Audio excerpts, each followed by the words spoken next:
Halo pemirsa, apa kabar Anda hari ini? Semoga selalu sehat di masa pandemi dan selalu bersemangat untuk menjalani aktivitas. Bagi pemirsa yang harus tetap bekerja di luar rumah, jangan lupa untuk selalu menggunakan masker. Hari ini program Berita Newspoint hadir menjumpai Anda bersama saya, Belinda Amanda.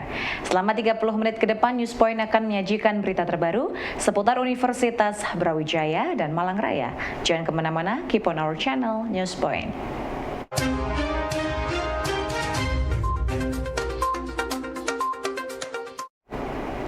Pemirsa, Universitas Brawijaya mengadakan sidang pleno Dewan Profesor dan Seminar Nasional dengan tema karakteristik kebrawijayaan. Ketua Dewan Profesor UB, Profesor Armanu Thoyib menjelaskan, kegiatan ini bertujuan untuk merumuskan karakter kebrawijayaan UB sehingga kedepannya dapat mempermudah seluruh departemen dan fakultas dalam mengembangkan karakter yang berintegritas. Kampus ini usianya sudah 60 tahun, luar biasa pencapaiannya, gemanya meluas kemana-mana. Mari kita terus bantu, kita besarkan dari tempat kita mengabdi sehari-hari. Berikutnya, acara-acara semacam ini yang pertama tentu untuk mengobati rasa kangen kita dengan para sahabat-sahabat, handai taulan, suasana kampus dan seterusnya. Tapi yang juga tidak boleh dilupakan adalah memberikan ide-ide alternatif kegiatan bagi pengembangan kampus. Tidak hanya dalam bentuk pertemuan-pertemuan seperti yang sore hari kita lakukan, itu bagus, tetapi langkah konkret yang perlu kita desain dengan sebaik-baiknya. Saya kira itu hal pokok yang bisa kita dorong dan mudah-mudahan acara semacam ini akan terus bisa berjalan untuk kedepannya. Pemirsa, sebagai upaya meningkatkan kesadaran dan partisipasi aktif generasi muda dalam mencapai tujuan pembangunan berkelanjutan, UB mengadakan Brawijaya International Student Conference 2022. Mengangkat tema Fostering Youth Innovation and Creativity for World Sustainability, diikuti 14 negara, 240 mahasiswa yang turut serta diajak untuk menggali dan mengumpulkan ide dalam memecahkan berbagai masalah dan mencari solusi global yang terjadi pada saat ini. Untuk kegiatan ini sendiri sebenarnya konsepnya adalah conference ya, yang menghadirkan yang di-manage ya, dan objeknya adalah student. Jadi yang membedakan dengan conference yang umum yang lainnya adalah semuanya dilakukan oleh mahasiswa ya, baik itu panitia, kemudian juga peserta, itu semuanya adalah mahasiswa aktif mulai dari tingkat diploma sampai dengan tingkat S2 atau master begitu. Dan ini konsepnya adalah international conference, jadi kita mengundang mahasiswa-mahasiswa dari banyak kampus ya, di luar negeri, beberapa adalah mitra kita. Total ada 14 negara yang berpartisipasi dalam BISC ini. Kemudian dengan tema yang tahun ini adalah Fostering Youth Innovation and Creativity for World Sustainability. Jadi diharapkan nanti mahasiswa-mahasiswa di sini selain dia mendapatkan materi di seminar, dan nanti ada materi workshop session dan ada parallel session. Jadi semua mahasiswa yang mendaftar di kegiatan ini, mereka mengirimkan abstrak paper yang nanti akan dipresentasikan di parallel session. Jadi tujuannya adalah ya menggali ide, mengumpulkan ide mahasiswa-mahasiswa dengan semangat kepemudaannya itu untuk memberikan gagasan solusi global untuk keberlanjutan dunia. Kurang lebih seperti itu tema di BISC tahun ini.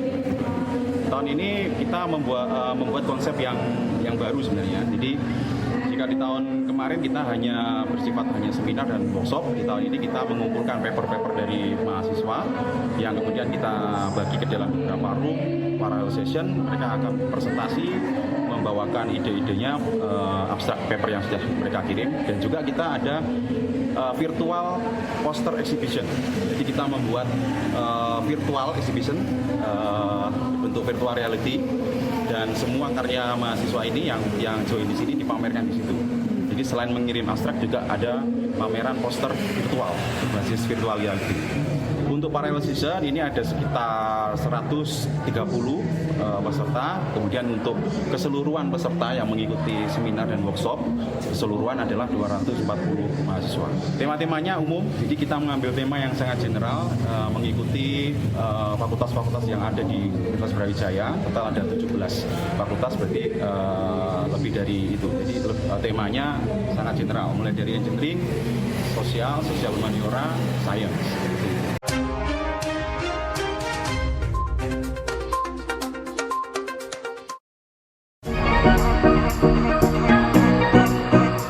Ya pemirsa, kembali lagi bersama kami dalam program Let's Talk, masih bersama dengan Prof. Emil. Sebetulnya memang bidang saya itu manajemen reproduksi.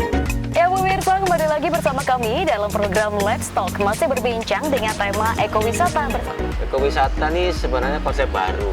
Jadi konsep ini lahir setelah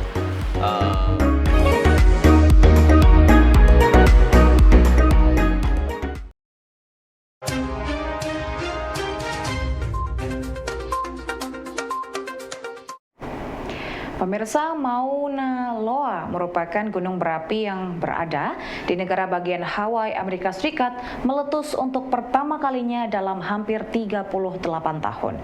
Gunung api aktif terbesar di dunia ini memiliki ketinggian mencapai 4.169 meter di atas Samudra Pasifik. Menurut Guru Besar Bidang Ilmu Vulkanologi dan Geotermal UB, Profesor Sukir, tipe letusan Hawaii menyebabkan lava basaltik cair terlempar ke udara yang menyembur dari lubang atau celah di sisi gunung berapi.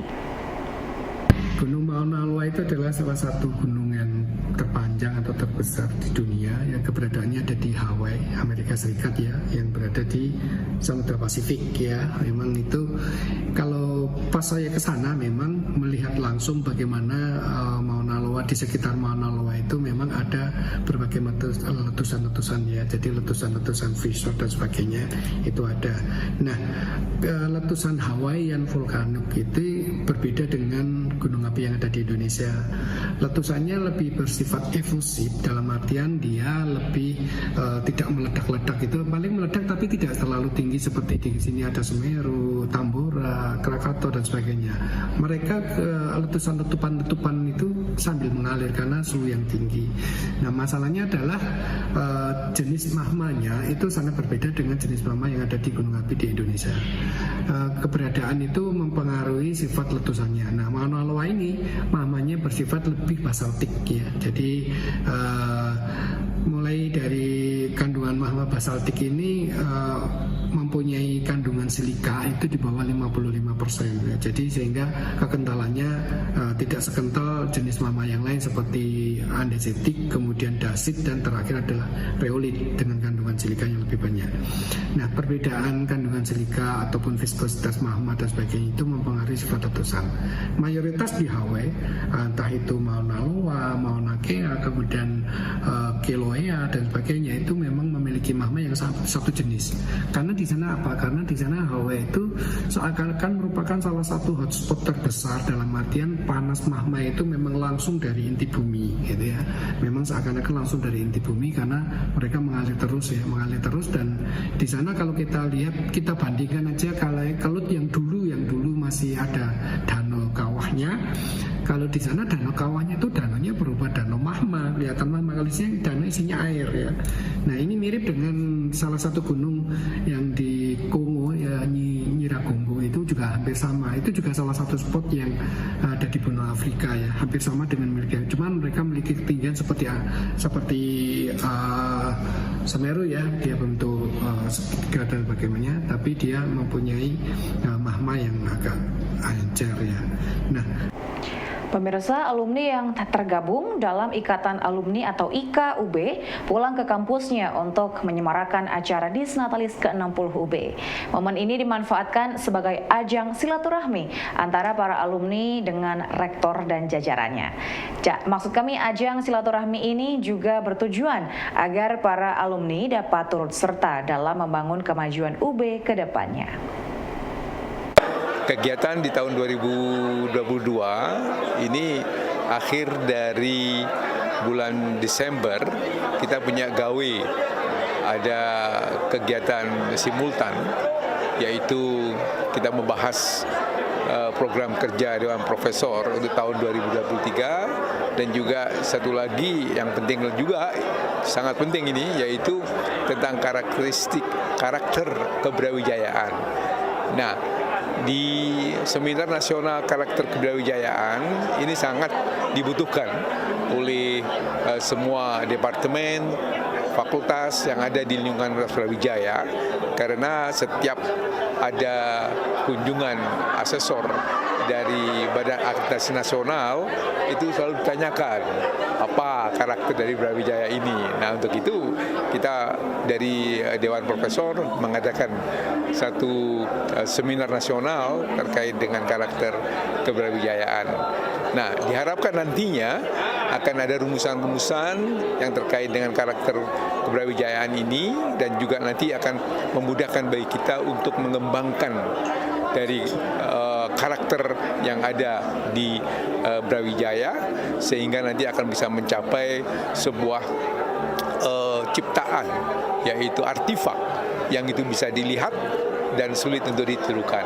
Nah, tentunya artefak itu akan bisa terwujudkan manakala kita tahu karakter yang ada, dan perilaku kita itu menunjukkan sebuah bentuk daripada apa yang kita yakini, dan akan menghasilkan sesuatu teknologi yang bermanfaat bagi masyarakat, nusa dan bangsa. Dan diharapkan nantinya ini akan terus berkelanjutan dan berkembang dan terus meningkat, sehingga nanti akan bermanfaat.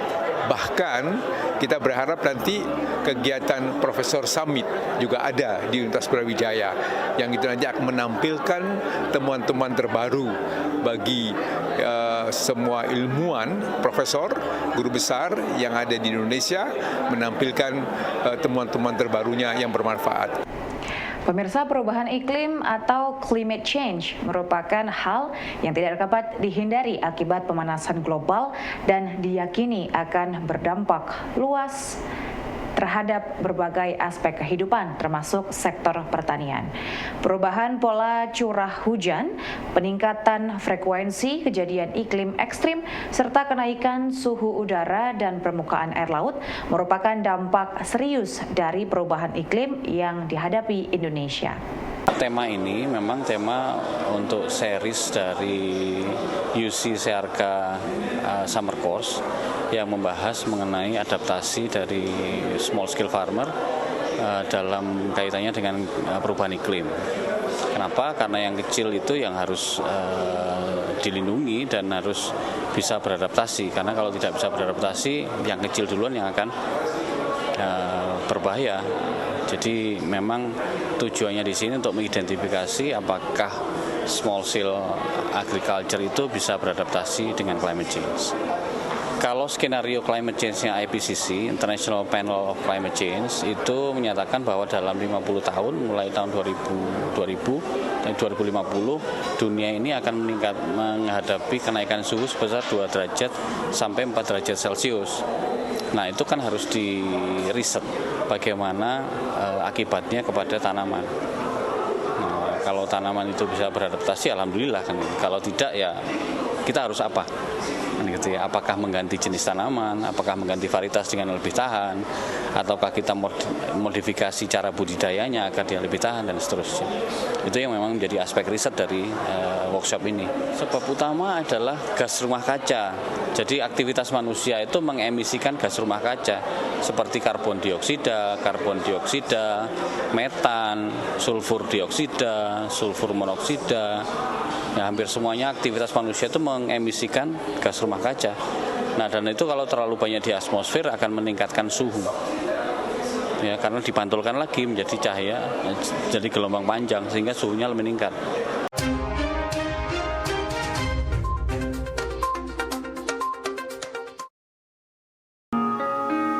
Ya, mana yang kau pilih?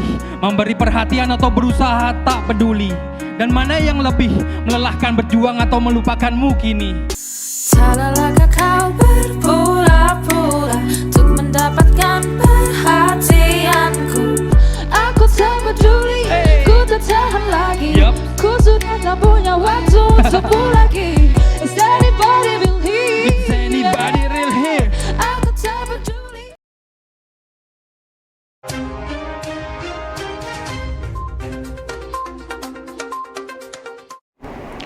Pemirsa, pengembangan desain dan inovasi mahasiswa mendapat dukungan penuh dari fakultas dan universitas.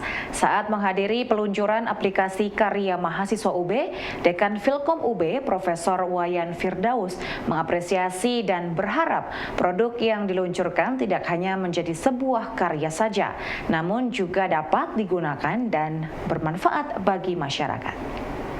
Jadi pertama saya mengapresiasi launching acara seperti ini karena ini sejalan dengan keinginan Fakultas Ilmu Komputer untuk lebih mendekatkan diri ke masyarakat. Kalau diperhatikan teman-teman ini 2 tahun ini tagline yang kita angkat itu adalah Filkom for Society, Filkom untuk masyarakat. Nah, harapannya apapun yang kita kerjakan ujung-ujungnya itu bermanfaat bagi masyarakat. Nah, seperti ini kan sebenarnya kegiatan kuliah atau kegiatan belajar seperti biasa, tapi hasil akhirnya adalah sebuah produk yang benar-benar bisa dimanfaatkan. Nah, saya berharap kegiatan seperti ini akan menginspirasi nanti mungkin para dosennya gitu ya, dan juga para mahasiswa di perkuliahan yang memungkinkan tugas akhirnya itu berupa satu produk yang memang benar-benar bermanfaat. Selama ini kita kan berkutat tugasnya itu pokoknya memenuhi kewajiban mata kuliah. Nah, saya berharap nanti yang memungkinkan mata kuliah yang memang di level lanjut ada sebuah produk yang memang benar-benar bisa dimanfaatkan dan ujung-ujungnya dia juga mengangkat nama Filkom, berguna juga untuk indikator kinerja fakultas, universitas, maupun juga untuk akreditasi. Jadi semuanya akan terangkat, sementara mahasiswa yang mengerjakan ini akan mendapatkan semacam pengakuan, akan menjadi portofolio pada saat misal melamar pekerjaan, ini loh saya sudah pernah membuat sebuah aplikasi, atau mungkin pada saat mendirikan perusahaan dan dikenal orang, oh track recordnya sudah jelas, sudah pernah membuat sebuah aplikasi yang dikenal. Sehingga sekali lagi ini manfaatnya sangat banyak untuk semuanya. Pemirsa, mahasiswa UB memiliki berbagai macam prestasi yang tentunya membanggakan. Yang salah satunya adalah aplikasi HairEye. Aplikasi HairEye merupakan aplikasi bank sampah digital kolaborasi 4 mahasiswa UB.